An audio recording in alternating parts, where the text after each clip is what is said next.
Günaydın.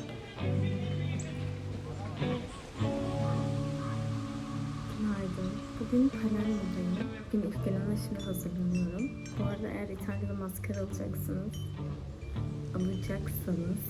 Pinalle'de satılıyor bu. Bayağı memnunum.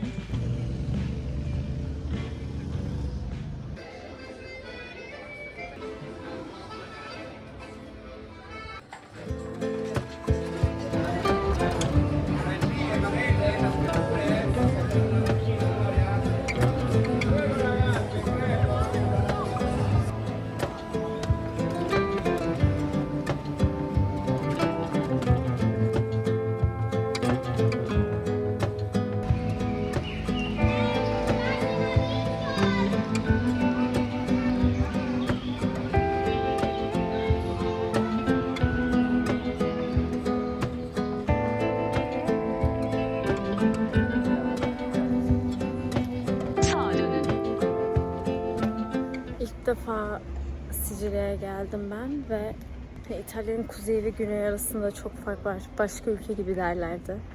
Gerçekten de öyle.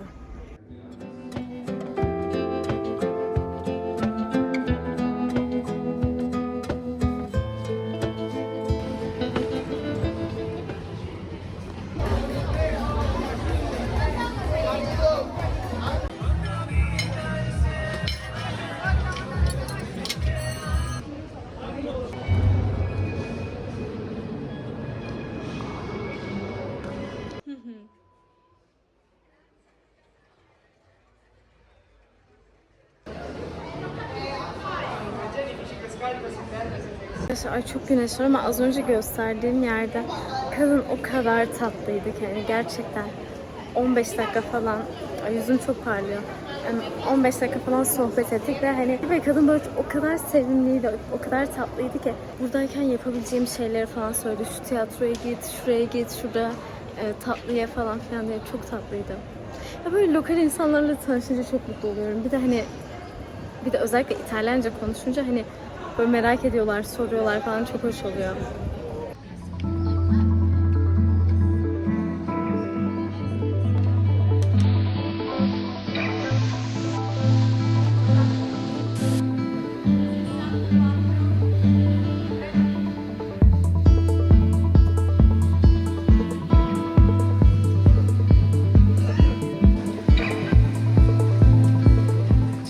Tanıştığım bir İtalyan kadından bahsetmiştim. O bana bir tane tatlıcı önermişti. Orası burası arkadaşlar. İsmini yazarım. İsmini şu an hatırlamıyorum.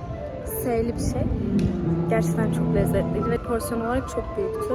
Bitiremedim. Ve ağır bir tatlı biraz yani. Ara öğün olarak yenir yani. Ve tatlı aldıktan sonra orada oturabileceğiniz böyle güllerin olduğu ve heykel ve fountain'ın, çeşmenin olduğu bir yer var. O yüzden bayağı güzel yani. Ben çok beğendim.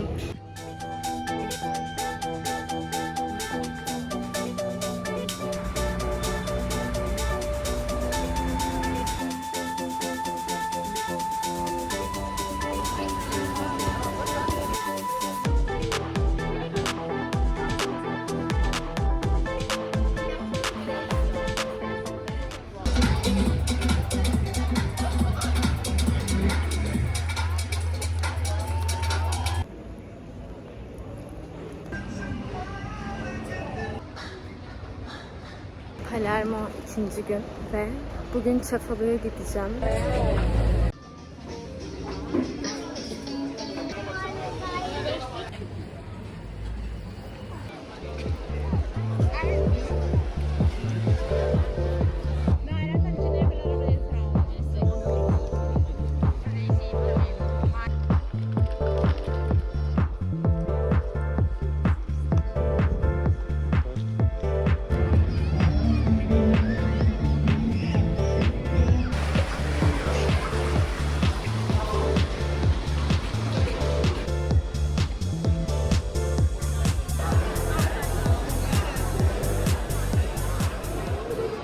Yağmur yağıyor. Palermo'da 3. günümdeyim. Hazırlanıyorum ve o sırada biraz neler yaptım, nereleri gördüm falan onlardan bahsetmek istiyorum. Hava durumuna baktığımda 26 derece gösteriyordu. Asla değil. Ben genel olarak ilk gün Centro'da, Palermo'nun merkezine vakit geçirdim. Bir tane fish market gibi bir şey vardı. İşte kızartılmış balık yiyebiliyorsunuz çünkü burası balık ürünleriyle çok ünlü bir yer. Sabah işte birkaç böyle caddeyi gezdim. Sonra V ile başlayan o fish market, işte tam market değil de işte oraya gittim. Restoranlar var ve sokak lezzetleri var orada. Biraz balık kızartması yedim ve ahtapot yedim. Ahtapot çok lezzetliydi. Balık da çok lezzetliydi ve bir tane şarap içtim. Yanlış hatırlamıyorsam ismi Taro. Emin olmamakla beraber öyle bir şarap içtim ve o kadar güzeldi ki. Ondan sonra oradan kalktım ve Çeşme vardı. Oraya gittim. İsimlerini yazarım yani bakıp. Ara ara böyle sokaklardan keyfime göre yaptım. Yani biraz bir şekilde gezmek istemedim. Hani aşırı programlı, şuraya gideceğim, bunu yapacağım, şunu yapacağım, her yeri görmek zorundayım gibi bir kafada asla değildim. Keyfim ne isterse oraya gittim biraz. Birkaç tane böyle büyük caddesi var. Oraları gezdim. Daha sonrasında ilk günümün akşamında Ferro diye bir restoranda yemeğe gittim.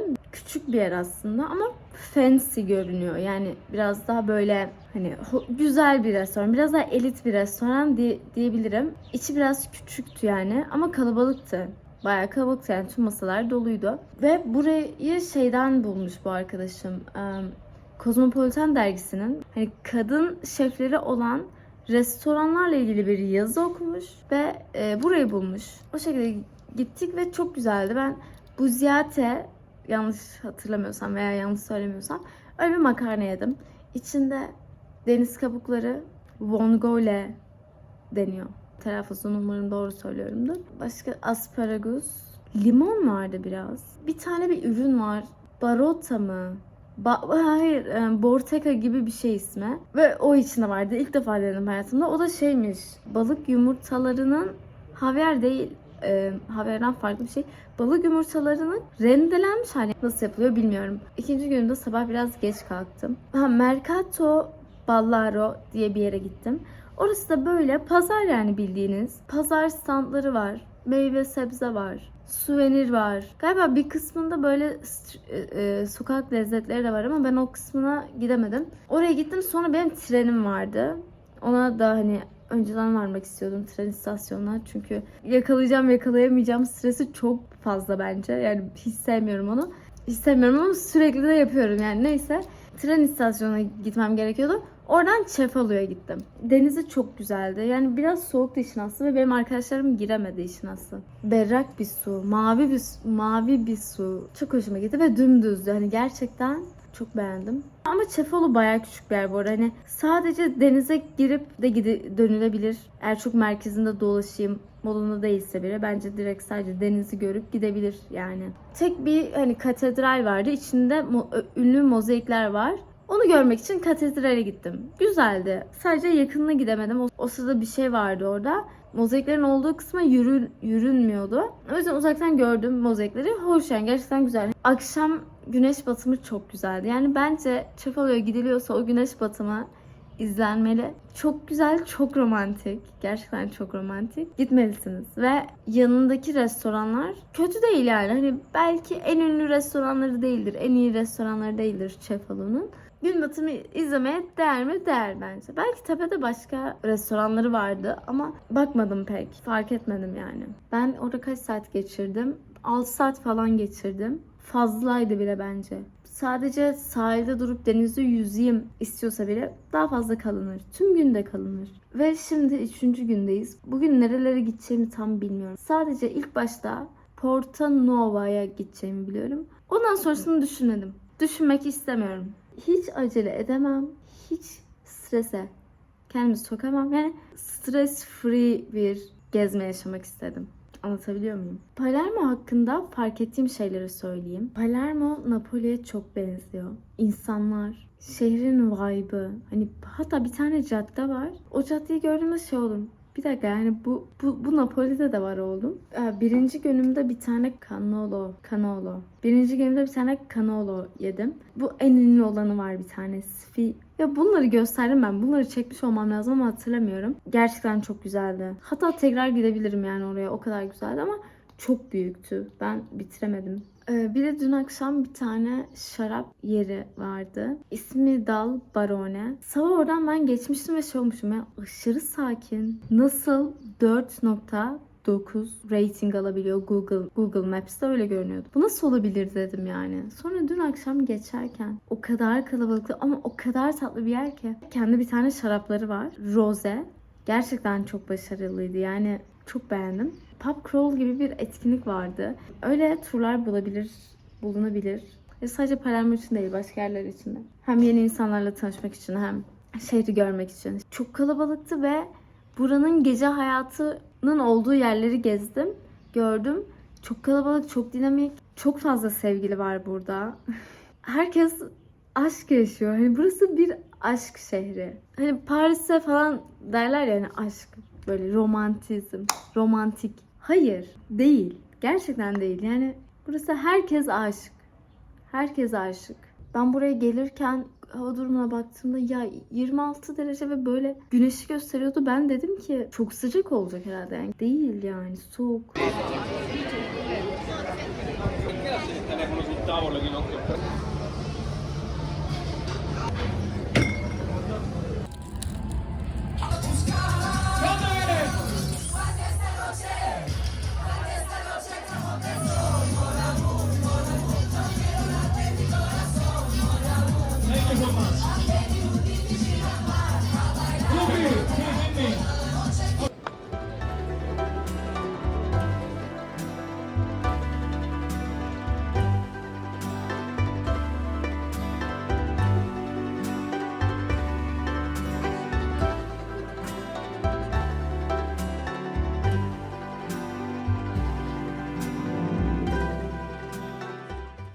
Kameranın açısı için özür dilerim ama telefonumu şarj etmem gerekiyordu. Bugün son günüm. Akşam dönüyorum. Çok üzgünüm döneceğim için. Çok güzel bir yer burası. Tek başına seyahat etmek için güzel bir yer. Çünkü buradaki insanlar çok sıcakkanlı. Gerçekten çok samimiler ve sokakta dolaşırken Sicilyalı biriyle rahatça tanışabilirsiniz. Yani iletişime çok açıklar. Bir anda sohbet etmeye çok açıklar. Dün de biriyle tanıştım bu arada. O da Sicilyalı, yani Palermoluydu. Şu an check-out yapmış olmam gerekiyordu bile yani, ama neyse. Likör mağazasında bir tane çocuk çalışıyordu. Onunla tanıştım. Biraz sohbet ettik. Ne hakkında konuşuyorduk bilmiyorum. Aslında mafya gerçek mi diye sordum. Yani bu şekilde başladı sohbetimiz. İşte buradaki insanlar çok sıcakkanlı, ne kadar hoş bir şey falan diye yani söyledim ve şey diye açıkladı. Yani gerçekten burada senin bir problemin varsa hepimizin problemi diye bir cümle kurdu ve çok hoşuma gitti bu cümle. Gitmek istemiyorum diye ağlayacağım birazdan. Bu arada Mercato Ballaro'dan Yeni Dünya meyvesi var ya, ondan almıştım. Kaç ödedim? 1 kilosu galiba 1 euroydu ama adam galiba yabancı olduğumu anlayıp kazıkladı. Yani yarım kilo almak istedim. 1 euro dedi ama o kartta tam anlayamadım, pankartta hani 1 euro slash 1 yani kilo yazmıyordu da aslında. O yüzden aslında emin değilim ya, şimdi adamı suçlamayayım ama bayağı uygun yani. Bugün de uçağım akşama doğru. Hani yine erken giderim, hiç sevmiyorum yani, uçağı kaçıracağım. İşte ya çok sıra olursa güvenlik sırası olursa stresini hiç sevmiyorum. Bir tane parfümcü varmış burada. Biraz lüks bir parfümcü galiba. Oraya gideceğim ve sokakta dolaşacağım. Yani aslında hani gerçekten en sevdiğim şey bir şehirde sokaklarında dolaşmak. Yani şehir güzel bir şehirse. Belki ilk gün öğle yemeği yediğim yere tekrar gidip bir balık kızartması yiyebilirim çünkü çok güzeldi. Dün yemek yediğim yeri anlatmadım. Dün akşam Casa del Brodo diye bir restorana gittim bir arkadaşımla. Vittorio Emanuele caddesindeydi. Şey yapmak istemiyorum ama çok kötü de demek istemiyorum. Hiç beğenmedim ya. Hani gerçekten sardalyalı pasta yedim, tamam mı? Çünkü orada kadına sorduğumda burada ne yenir? Bana onu önerdi ve ben dedim ki tamam ya, ben bunu alırım. Bilmiyordum ki bu makarnaya kuş üzümü koymuşlar. Ya şekerli sardalyalı. Hani o kuş üzümü tadı var ya, şekerli biraz. Onu sardalyayla düşünün ve ben bitiremedim akşam yemeğimi ve ben dün zaten yemek yiyememiştim. Yani böyle iştahım bir kapanmıştı dün. Makarna da şeydi yani. Bitirmedim bile. Makarnadan önce biz bir tane aperatif söyledik. Bir tane peynir. Balsamik sos. Hafif baharatlı kızartıyorlar mı onu artık? Öyle getiriyorlar ve böyle keserek yiyorsunuz. Biraz sert bir peynirdi. Çok güzeldi. Yani biraz zor yeniyordu ama. Ve herkesin seveceği bir peynir de değil çünkü çok güçlü bir tadı var. Çok oldum ve check out yapmam lazım hemen artık. O yüzden görüşürüz.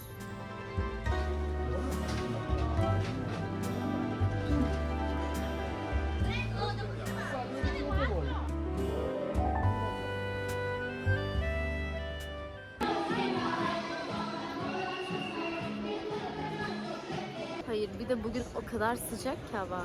10 dakikalık yolu ben 20 dakikada yürüdüm. O kadar sıcak. Yürüyemedim. Bir de aslında yemek yemedim, o yüzden olabilir. Yemek yemem lazım. Ay şurada taksi var. Çıktım bilmiyorum ama minik araba taksileri var ya. Çok hoşuma gitti benim o. Bir de burada şunu fark ettim. İnsanlar bana göre korkunç araba kullanıyorlar. Trafik kuralı pek yok. Işıkta hani size yeşil yanıyorsa bile hem sağınıza hem solunuza, yani yolun yönü önemli değil. Yolun yönü önemli değil. Karşıdan karşıya geçiyorsanız hem sağınıza hem solunuza. İkisine de aynı anda bakın. Hani tek yön olması da önemli değil. Bakmanız gerekiyor. Cesur kullanıyorlar yani arabaları.